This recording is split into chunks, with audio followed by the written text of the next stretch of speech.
Fernando Martins Miguel já tá aqui no estúdio pra gente falar do Galo, próximo jogo, sábado, diante do Avaí. Avaí que tá à procura de um novo treinador, né? A gente falou agora há pouco, Eduardo Barroca foi demitido. E o que você me conta deste Atlético com mais uma vez semana livre, né, Fernando? Boa tarde. Boa tarde, Léo. Boa tarde, Pedro. Boa tarde a todos que nos ouvem. Realmente, Léo, é semana livre, né? O time folgou nesse final de semana e agora a chamada semana cheia de treinamentos e muito importante, né? A gente já justificando a manchete aqui, muito importante para a recuperação do grande destaque do Atlético aí nas duas últimas temporadas, que é do atacante Hulk, né? Ele que passou o final de semana em São Paulo acompanhando o jogo do filho, né? Pelo Água Santa, inclusive o Ian, o filho mais velho dele, fez um gol na partida e ele também mostrando nas redes sociais a sua recuperação, né? Esse tratamento intensivo que vem passando, né? Fazendo câmera hiperbárica, passando também por sauna, contraste, bandagem, né? Na própria panturrilha. Ele teve uma lesão não muito grave, né? Uma lesão até simples, quase como um edema na panturrilha. Ainda mais pra ele que é cheio de músculo, né? Assim que o Cuca falou, né? Não deve ser muito problema, né? Exatamente, ele ficou de fora, né? Contra o Bragantino, mas aí ao todo, né? Tanto da partida contra o Bragantino até essa partida contra o Avaí, serão 10 dias aí para ele se recuperar. A gente vê que tá todo mundo otimista com essa participação do Hulk nesse aproveitamento contra a equipe do Avaí. E outro também que pode estar à disposição do técnico Cuca é o atacante Allan Kardec, né? Ele ficou de fora das últimas 3 partidas por conta de uma lombalgia, né? Mais na região do quadril.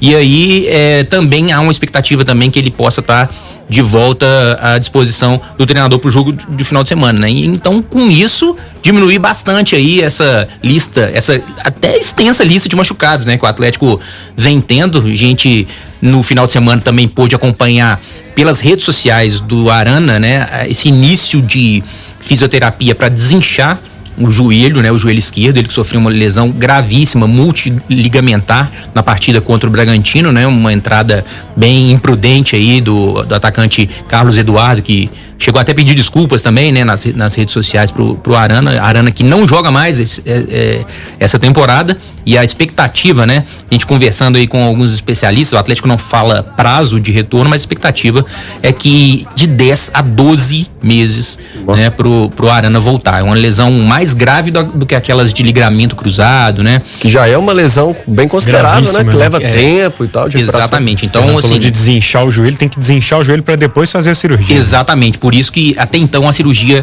não foi marcada. Mas quem já fez a cirurgia foi Igor Rabelo, né? Passou por uma cirurgia também teve uma lesão também multiligamentar, mas menos grave, bem menos grave essa que o Arana também não joga até o final de temporada, só volta em 2023. E o DM segue com 2 lesões musculares, né? Que é o Otávio. Esse aí, a expectativa é que por volta de outubro ele já esteja de volta. E o Pedrinho, que também dificilmente volta nessa temporada. A lista é um pouco extensa com esses possíveis retornos de Allan Kardec e Hulk contra o Avaí. Realmente são reforços consideráveis, né, Léo? Acho até o que o Atlético está precisando urgente é do centroavante, né? Do Kardec e do Hulk. Não que os outros não sejam importantes, obviamente são, mas porque, pra mim, aliás, volta também no DM Pedro Abílio no próximo jogo, né? No final tivemos contra o Bragantino o Rafa Leal na transmissão e você viu o jogo, né, Pedro? E pra mim ficou uma sensação de que faltou o centroavante naquela partida, né? Principalmente no segundo tempo, em que o Atlético já tentava mais a bola alçada na área, dependia um pouco da referência. O Vargas tentou fazer um pouco essa função quando entrou, o Sacha não deu muito certo ali, foi recuado um pouquinho inicialmente mais pro meio de campo, para jogar ao lado do volante, e o Vargas entrou mais na frente, só que faltou mesmo aquele com faro de gol, a exemplo do próprio Kardec, às vezes nem é como titular, mas ele às vezes entra no segundo tempo e faz gol, né? Sabe por quê? Porque o Sacha não é o ideal para essa posição, né? Eu acho que ele é um bom atacante, mas ele é um cara que tem movimentação muito intensa, né? Então, a característica permite com que o Sacha seja escalado ao lado de um outro atacante, e é isso que vinha acontecendo nas últimas vezes em que o Sacha foi escalado, seja no primeiro ou no segundo tempo. Mas, de todo modo, o Atlético precisa dar uma cara diferente para esse ataque, para não depender tanto assim dessas 2 opções, né? Afinal de contas, não sabe se vai ter os 2 inteiros, por exemplo, para sábado. Então, é preciso que o Cuca use use essa semana para preparar eventualmente Vargas e Sacha ou outras opções mais, para que o Atlético não dependa exatamente sempre, né, da mesma formação, da mesma escalação no ataque com esse centroavante, né? O fato é que fizeram muita falta, né? Essa figura fez muita falta no jogo contra o Bragantino, e uma situação que a gente sempre fala por aqui é a questão da intensidade, né? O Atlético deixa a desejar e muitas vezes na questão da intensidade, principalmente em jogos dentro de casa, né? Vamos ver se contra o Avaí fora de casa vai ser diferente. Atlético que empatou pela 10ª vez, né, no Campeonato Brasileiro. O empate realmente, por mais que some um ponto, você não anda, né? E o Atlético não consegue escalar essa tabela. Quando você sai na frente do placar, né, e ainda leva o empate, a sensação é um pouquinho pior, né? E tem um detalhe, né, Léo? Desses 10, 6 o Atlético saiu na frente. 6 empates, né? O Atlético que poderia ter sido transformado em vitórias, o Atlético não conseguiu segurar o resultado. E também tirando a participação do Atlético como mandante, né, nessa temporada, né? O Atlético, um dos piores mandantes aí, é um desequilíbrio absurdo na campanha. O Atlético é o vice líder como visitante. O Atlético tem uma campanha muito boa como visitante, mas em casa deixa a desejar e já tem 2 meses aí que não vence, né, no Mineirão. Então realmente o Atlético patina aí na tabela de classificação, e apesar do que ao final dessa rodada o Atlético tá a 5 pontos do G4, né?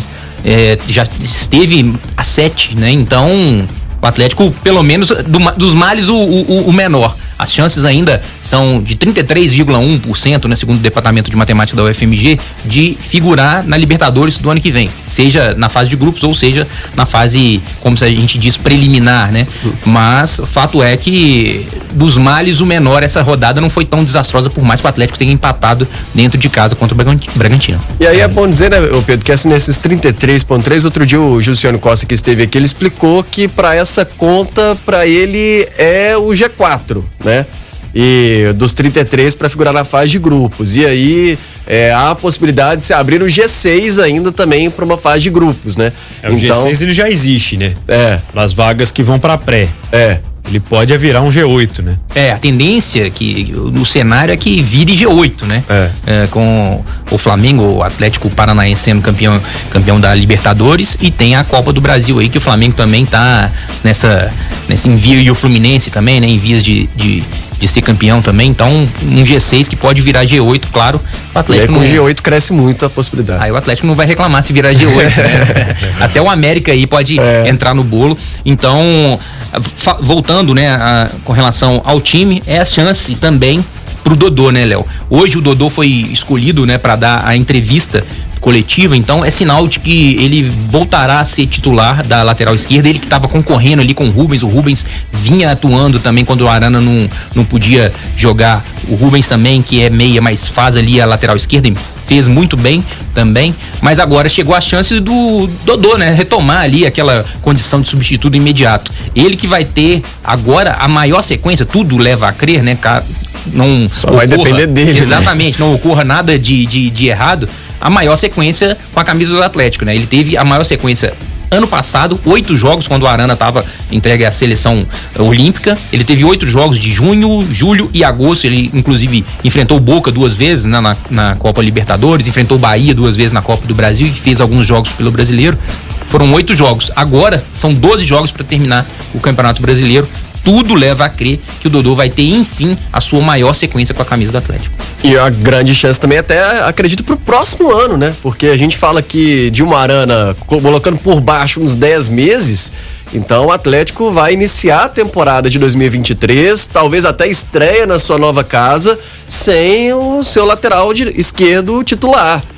Então essa vaga tá em aberto e é a chance do Dodô, né? Sem um dos principais jogadores. Nessa sequência e nos outros jogos isolados que o Dodô fez pelo Atlético, ele não comprometeu em nenhum, na minha opinião, mas ele também não entrega aquele algo a mais. Afinal de contas, a gente tá falando de um lateral titular que é da seleção brasileira. E para muita gente, inclusive para mim, seria o titular da seleção na Copa do Mundo. Mas o Arana não tá disponível e o Dodô agora vai precisar se encaixar para tentar entregar esse algo a mais, que na minha opinião é a chegada na linha de fundo, é o cruzamento, é ser um pouco mais incisivo e parceiro do Keno ali do lado esquerdo, como o Arana foi. Dodô que sofreu, né, bastante também com lesão essa temporada, ele teve... Sempre que teve oportunidade, né? Exatamente, ele já teve lesão muscular e depois seguida de uma lesão no menisco, e aí teve que passar por uma cirurgia em março, ficou aí 3 meses sem treinar, né? Voltou a treinamento e aí recuperar a forma física, enfim. Por isso que não conseguiu uma sequência maior quando o Arana não pôde estar em campo e o Rubens, né, tomou conta ali da lateral quando precisou. Então, essa sequência, a gente volta depois com uma informação de bastidores muito importante pro Atlético em termos de América Latina, futebol galeria internacional. De troféu. É mais ou menos por aí. Boa também, Fernando Martins e Miguel. Dá lambreta também, Fernando, pra fechar o galo. Depois tem que explicar o que é lambreta, né? Mas vamos lá. O Atlético que volta suas atenções nessa segunda-feira para os bastidores, né, da Comebol, um comitê formado pelos 16 clubes que se classificaram para as oitavas de final da Libertadores desse ano. Vão votar, né, através de uma videoconferência com os membros da Comebol lá na sede da Comebol no Paraguai sobre a unificação dos títulos ou a Comebol, né? A Comebol, a antiga Comebol se tornar uma sul-americana, né? Seria equivalente à atual sul-americana, que seja reconhecido como a atual sul-americana. Por que disso? O Atlético solicitou, né? Lidera esse movimento para solicitar a pontuação no ranking, né? E aí o Atlético subiria ainda mais no ranking da Comebol, quando em caso de classificação, né, o Atlético ficaria mais bem ranqueado nas próximas Libertadores, né, consequentemente, e que ele se classificaria. Olha, o Fernando Martins e Miguel pode somar pontos por título, vice-campeonato que aconteceu também, semifinais, vitórias, enfim, a Comebol decidindo situação importante.